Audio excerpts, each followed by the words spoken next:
It's that time again. Another amazing McWayne's Class production.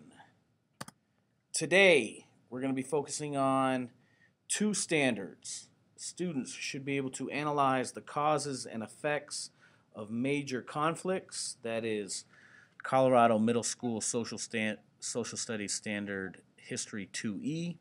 And students should be able to determine and explain the historical context of key people and events. That is History 2A. Today we'll be focusing on the time period of the 19th century and the early 20th century, and the topic will be American Expansionism. For this podcast, I'm going to take a little bit different approach. I will not be giving you the words on the screen, so this will be a matter of listening and writing down notes as the information comes along. So without further ado, American Expansionism. First and foremost, we're going to talk about American foreign policy. In the 19th century, there were people that felt that we should not get involved in world affairs, that we should be isolationists. However, there were many people that believed in expansionism, or expanding our territory from ocean to ocean. During the 19th century, we had this vast frontier that slowly more and more people immigrated into, migrated across the continent. This frontier represented growth and opportunity. When the frontier closed, when people filled up the continent, it meant that Americans would have to look beyond our borders for growth and opportunity. A lot of times this expansionism has been called imperialism. Imperialism is when powerful nations create large empires by exercising economic and political control over weaker regions. The search for materials and markets drove imperialism.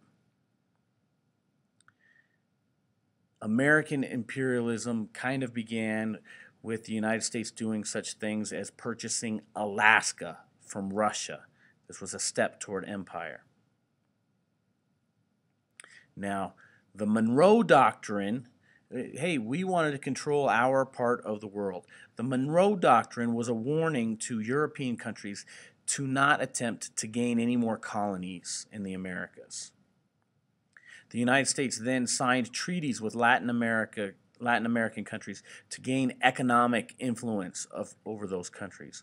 Once we started gaining economic influence in Latin America, we had to create a sea power. Sea power would protect shipping and provide access to world markets.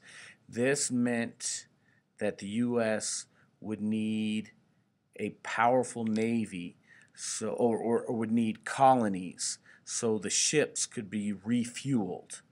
So this sea power meant we would have to start taking colonies.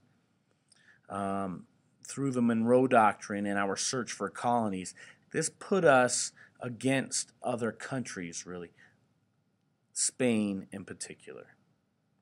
And ultimately, it resulted in a war. So the next topic is the Spanish-American War. First, we're going to start in Cuba. The people of Cuba lived under Spanish rule for centuries, and they rebelled several times. In 1895, Jose Marti led yet another revolt, and during this revolt there was a terrible loss of life and property. Now again, the United States had economic influence in the area, so war fever developed. American businesses worried about the destruction of trade and the loss of investments in the area. And American businesses called for the government to do something. You've got to get down there and protect our investments. The presidents at the end of the 19th century President Cleveland and President McKinley both wanted to just stay out of it. They didn't want anything to do with Cuba. The newspapers had an incredible influence. The newspapers at the time reported this rebellion in graphic detail. And this graphic detail, it intensified the debate over whether we should go to war with Spain or not. This reporting in graphic detail is called yellow journalism. Yellow journalism is often sensational. It's biased.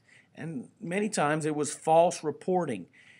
The newspapers used yellow journalism to spread this pro-war sentiment. Let's go to war. Let's protect our investments.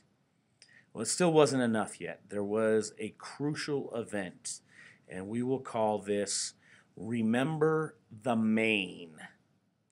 In January of 1898, the battleship Maine was sent to protect American citizens in Cuba.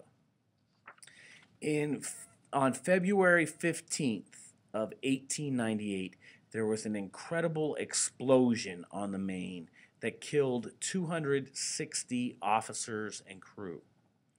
The newspapers blamed the Spanish, this yellow journalism. Again, they wanted war. They wanted to spread this pro-war sentiment. The newspapers blamed the Spanish for blowing up the Maine. In all actuality, the explosion was probably accidental. Probably a boiler blew up. It didn't matter. The Americans wanted war. President McKinley, he tried to negotiate with Spain.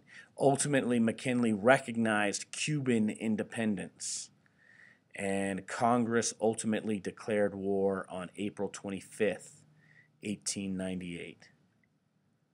Now, as a result of the war, the United States gained influence over Cuba and Puerto Rico.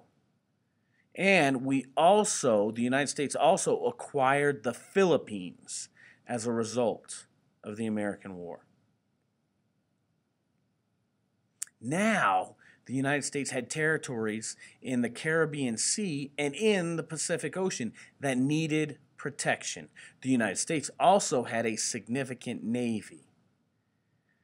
So, the first president of the 20th century, Teddy Roosevelt, worked to create a path to make it easier to connect the U.S. territories. The Panama Canal was built. The Panama Canal cut 7,000 miles off the trip from New York to San Francisco. Instead of going all the way around South America, could just cut right through Panama. This helped increase trade, and it also helped extend our naval power. And the Navy would be a huge deal under Teddy Roosevelt. Let's talk about the first presidents of the 20th century and the U.S. foreign policies. We've got the Monroe Doctrine, and we need to protect and have economic influence over countries in Latin America, and we have these territories that we need to protect. Teddy Roosevelt's foreign policy was speak softly and carry a big stick. This president believed in using military action to solve problems. Now, he couldn't stay president forever. His protege, his successor, William Howard Taft, had slightly different policy. His policy was called dollar diplomacy. He believed that American investments would bring stability to problem areas of the world. So right off the bat, at the beginning of the 20th century, we have two different American foreign policies. The next area we're going to get into really will set up for what happens in 1914 with Europe and another great conflict, the Great War, World War I.